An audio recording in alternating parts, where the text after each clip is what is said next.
मेरे मन के संशय को मिटा दीजिए। भगवान कहते हैं यही प्रसंग एक बार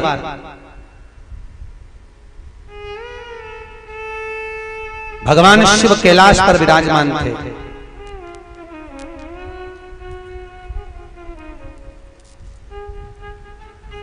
यही कथा एक बार भगवान शंकर कैलाश पर विराजमान थे और माता पार्वती के सम्मुख में वट वृक्ष की छांव में ये बात कही गई थी। कैलाश पर्वत पे कौन कौन गया? कैलाश के दर्शन करने कोई गए हो आपके यहाँ से नेट हाउस से? कैलाश पर्वत के ऊपर एक वृक्ष है, आप कभी नेट पे सर्च करेंगे उसमें आएगा कि कैलाश पर्वत के ऊपर एक वृक्ष है, पर उस वृक्ष का दर्शन कोई कर नहीं पाया आज तक भी। आप नेट पे सर्च करना आपको मालूम पड़ेगा। जो पर्वत पर चढ़ने का प्रयास करता है वो वहीं समाप्त हो जाता है, पर पर्वत पर चढ़ नहीं पाया। माउंट एवरेस्ट के उस पर्वत श्रृंखला से भी नीचा पर्वत श्रृंखला है कैलाश, पर दुनिया के लोग उस पर चढ़ गए पर इस पे नहीं चढ़ पाए। उसी वृक्ष की छांव में मां जगज्जननी जगदम्बा और शिव का संवाद हो रहा है। शिव का पार्वती जी ने पूछा, महाराज आपके गले में ये मुंडे की माला पड़ी हुई है, ये मुंडों की माला किसकी है? शंकर भगवान ने कहा तेरी। होता है पति के गले में अगर एक चेन पड़ी रहती है तो पत्नी पूछती है क्यों जी ये चेन कहां से आई? तो पति कहता है जब घोड़ी चढ़ के सेहरा बांधकर जब तेरे दरवाजे पर पहुंचा था तेरे पिताजी ने मेरे गले में एक चेन पहनाई थी, बस वो एक ही चेन इतनी भारी पड़ गई, उस दिन से मैं खुद बेचैन हो गया। वो नी पहनता तो अच्छा था, वो एक ही चेन भारी पड़ गई। अच्छा है वो तो ससुराल वाले 2-4 चेन नहीं पहनाए, एक ही चेन इतनी भारी है कि आज तक बेचैन पड़े। 2-4 चेन पहन लेते तो कहां चले जाते। सोचो आपके गले में इतने सारे मुंडे किसके हैं? शंकर भगवान बोले पार्वती सब तेरे। शिव महापुराण की कथा में विद्धेश्वर संहिता में लिखा हुआ है पार्वती का जो जन्म है वो 52वें नंबर का है, 52 नंबर का। कौन से नंबर का है? 52वें नंबर की पार्वती। पार्वती 51 जन्म ले चुकी थी। तो पार्वती जी ने शिव जी से पूछा कि आपके गले में जो मुंडों की माला है किसकी है? भगवान शंकर बोले सब तेरे। पार्वती जी बोले इतने सारे मुंडे मेरे? हाँ गिन लो, गिन ले। पार्वती ने गिनती लगाई 1 2 3 4 5 6 7 8, जो गिनने बैठी तो 51 मुंडे थे। तो शंकर भगवान से पार्वती जी बोली ये 51 मुंडे मेरे? हाँ सब तेरे। पार्वती जी बोली इसमें 1 मुंडा तो तुम्हारा भी होगा। शंकर भगवान बोले वो काय के लिए? पार्वती जी बोली 51 बार मैं निपटी तो 1 बार तो तुम भी निपटे होगे। 51 बार अगर मैं गई हूं तो 1 बार तो तुम भी गए होगे। शंकर भगवान बोले मेरे प्राण नहीं छूटते, मैं अजर अमर हूं। महाराज ऐसा क्या तुमने खा रखा है जो तुम अमर हो गए? शंकर भगवान बोलते हैं मैंने अमर कथा सुन रखी, वो अमर कथा ही राम कथा है, उसको मुझे सुनना है। भगवान बोले अरे ओ पार्वती एक बार तो सती का जन्म पाई थी, सती तुझे ले गया था। एक बार त्रेता युग माही, एक बार त्रेता युग माही, एक बार त्रेता युग माही, एक बार त्रेता युग माही। शंभु गए कुंभज ऋषि पाही, शंभु गए कुंभज ऋषि पाही। श्री राम जय राम जय जय रामा, श्री राम जय राम जय जय रामा। ओ श्री राम जय राम जय जय रामा, श्री राम जय राम जय जय रामा। एक बार त्रेता बाजू का समय पर आनंद में सुख रख कर मुझे तुझे सती कुंभज बाबा के आश्रम में अगस्त ऋषि के आश्रम में लेकर गया। जैसे ही अगस्त ऋषि के आश्रम में पहुंचे, कुंभज बाबा के आश्रम में पहुंचे, वैसे ही कुंभज ऋषि ने उठकर अपन दोनों को प्रणाम कर दिया, अपन दोनों को नमन किया, प्रणाम। सती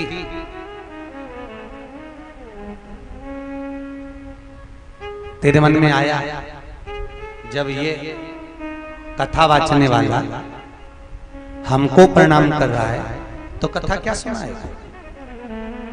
कथा क्या सुनाएगा? कथा वाचने वाला कथा सुनने वाले को प्रणाम करता है।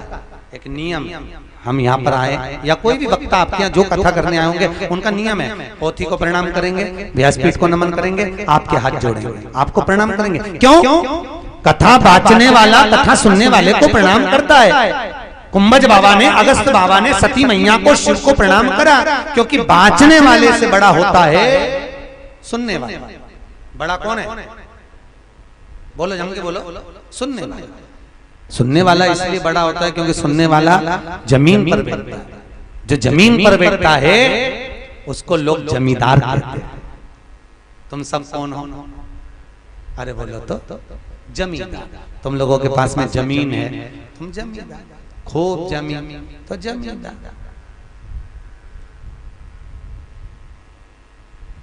जमीन पर बैठने वाला जमींदार, चार पाए की चौकी पर बैठने वाला चौकीदार।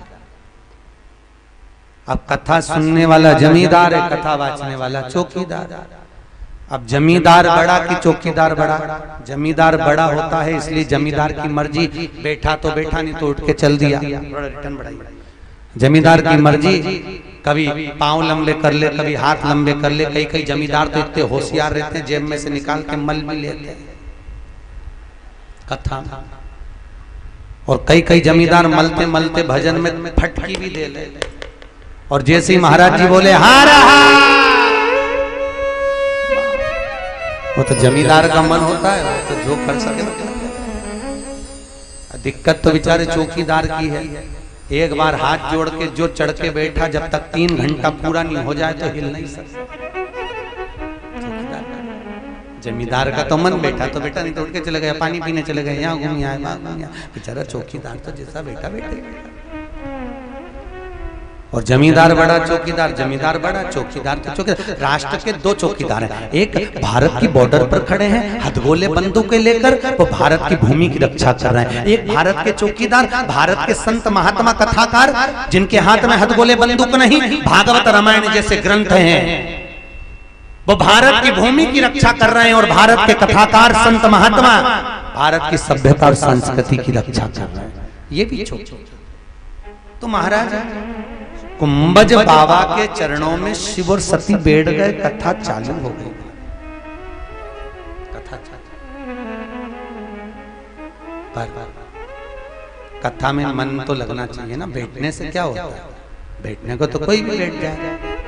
शंकर जी तो महाराज यहाँ पर शास्त्र कह रहा है कि राम कथा मुनि बरज बखानी, राम कथा मुनि बरज बखानी, ओ राम कथा मुनि बरज बखानी, राम कथा मुनि बरज बखानी। ओ सुनी महेश परम सुख मानी, सुनी महेश परम सुख मानी, ओ सुनी महेश परम सुख मानी, सुनी महेश परम सुख मानी। ओ श्री राम जय राम जय जय रामा, श्री राम जय राम जय जय रामा, ओ श्री राम जय राम जय जय रामा, श्री राम जय राम जय जय राम। महाराज राम कथा को मुनि ने बखान तो दिया, कह तो दिया, कथा चल भी, बचने भी लगे, पर सुख किसको मिला? कथा किसने सुनी? तो कहा सुनी महेश परम सुख मानी। ये नहीं लिखा कि सती और शिव सुख मानी। किसको सुख मिला है? महेश को, शंकर भगवान। सती का मन नहीं लगा। सती का मन इसलिए नहीं लग रहा क्योंकि सती का मन चला इसलिए गया क्योंकि सती के मन में ये आ गया कि ये हमारे हाथ जोड़ने वाला कथा सुनाएगा। अहंकार समा गया, अभिमान, मन नहीं लगा। कई लोगों को बड़ा अभिमान रहता है, मैं जब हम कथा सुनने आए तो हमारा नाम आना चाहिए, हमको बुलाया जाए, हमारा आदर करा जाए, हम आगे बैठे, हम पीछे बैठे, हम साथ बैठे, सब मन में अभिमान समाहित हो जाता है। मेरा निवेदन है, राम कथा सुनने जा रहे हो तो घर पर अभिमान को रख कर आना, मैं और मेरे को घर छोड़कर आना कि मुझे कोई पूछे। राम कथा में तो ऐसे जाकर बैठना जैसे हनुमान जी जाकर बैठते हैं, कहाँ बैठते हैं, कैसे बैठते हैं, किसी को नहीं मालूम। बस राम कथा में मेरी अभिमतता को त्याग कर कथा में जाकर बैठ जा। मैं कौन हूं नहीं मालूम होना चाहिए, मैं क्या हूं मालूम नहीं होना चाहिए, मैं कौन हूं ये भी नहीं लगना चाहिए।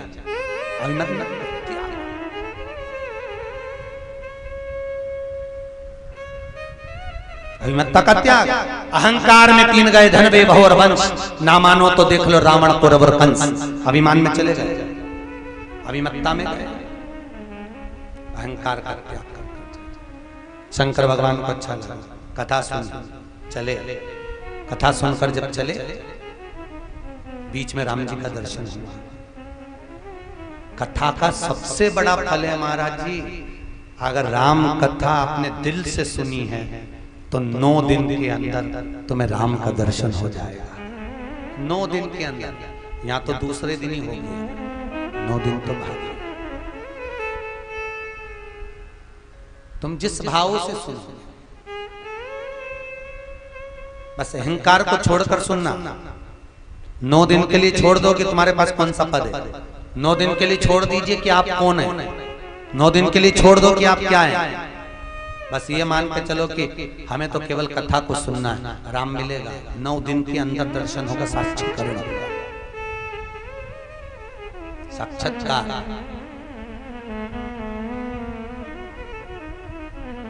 साक्षात्कार सहज नहीं है। इस भूमि पर राम जी महाराज कि जिस भूमि पर कथा होती है उस भूमि पर स्वयं हनुमान जी महाराज, संत महात्मा, जोगी, सन्यासी, तपस्वी, साधक आकर बैठ जाते हैं कथा सुनने के लिए। जब यहाँ से जाते हो, उठते हो, रज तुम्हारे शरीर में लगकर जब जाती है तो घर के लोगों का भी कल्याण हो जाता है। सहज है।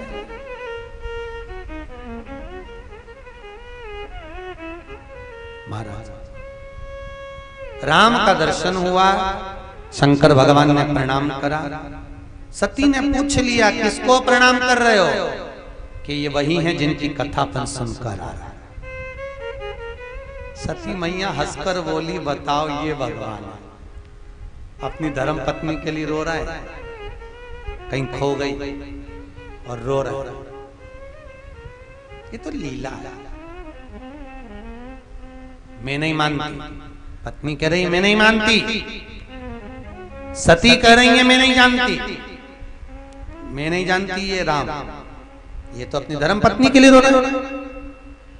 तो परीक्षा ले सकती हो, जाओ।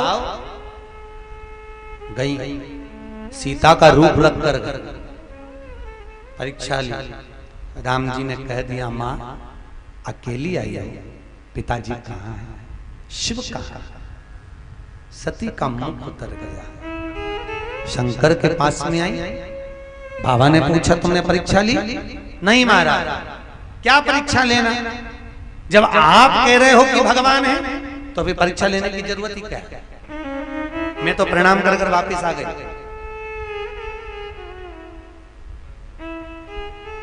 बहुत झूठ बोलती है माताएं कई बार।